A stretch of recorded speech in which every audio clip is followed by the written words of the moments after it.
বছর বয়সে আমরা এখন পর্যন্ত একটি ধর্ষকের পূর্ণাঙ্গ এবং সমাধান আমরা পাইনি। একটি ধর্ষকের বিচার বাংলাদেশে হয়নি। আমরা চাই, জোর গলায় বলতে চাই, এই দেশে প্রকাশ্যে দিবালোকে জনসম্মুখে ধর্ষণের বিচার করতে হবে, ফাঁসি দিতে হবে, অথবা মাজা পর্যন্ত গেড়ে তাকে পাথর নিক্ষেপ করে মারতে হবে। কোনো ধর্ষকের ঠাঁই এদেশে হবে না, এইটাই বলতে চাই আমরা।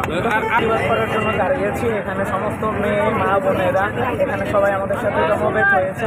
এই ধর্ষণের বিচারের জন্য পুরা বাংলাদেশে যে পরিমাণ ধর্ষণ বেড়ে যাচ্ছে, এটার কোনো প্রতিকার হচ্ছে না, কারণ আইন প্রশাসন এখনো দুর্বল।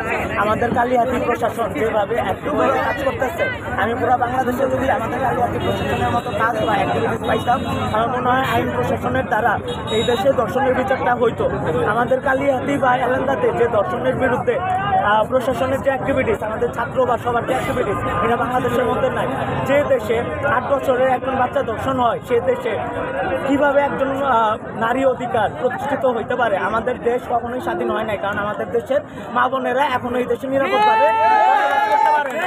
আমরা প্রত্যেক ধর্ষণের প্রকাশ্যে শাস্তি চাই। যে পর্যন্ত প্রকাশ্যে জনসম্মুখে শাস্তি না হচ্ছে একটা ধর্ষণের, সে পর্যন্ত এই দেশে ধর্ষণ বন্ধ হচ্ছে না।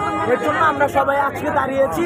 প্রত্যেকটা ধর্ষণের ইমিডিয়েট বিচার হবে 3 মাসের মধ্যে, দ্রুত বিচার ট্রাইব্যুনালে, এবং প্রকাশ্যে শাস্তির ব্যবস্থা করা হবে ফাঁসির দ্বারা। তাহলেই আমরা এই প্রতিবাদটা, তাহলে আমাদের কর্মসূচি থামবে না। আমরা আজকে জাস্ট ওয়ান করলাম সরকারকে, এরপরে আমরা পুরো হাই রোড ব্লক করবো। ধন্যবাদ। এখন আপনার বোন, আপনার বোনের সাথে এটা হইতে পারে, আপনার মেয়ের সাথে হইতে পারে, আপনার বউর সাথে হইতে পারে।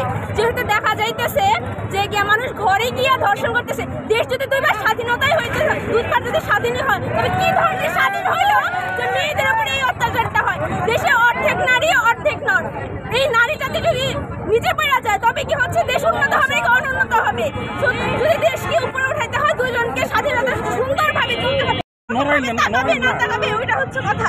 এখন একটা ছেলে তোর থেকে কিভাবে দৃষ্টিভঙ্গিতে তাকাবে, এটা হচ্ছে আমার মূল প্রশ্ন। এখন একটা বাবা মা তো পাঠাবে না এরকম আন্দোলনে তার মেয়েকে, যে তার সামনে এসে মনোযোগ করুক কাউকে।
সবাই স্লোগান দেওয়ার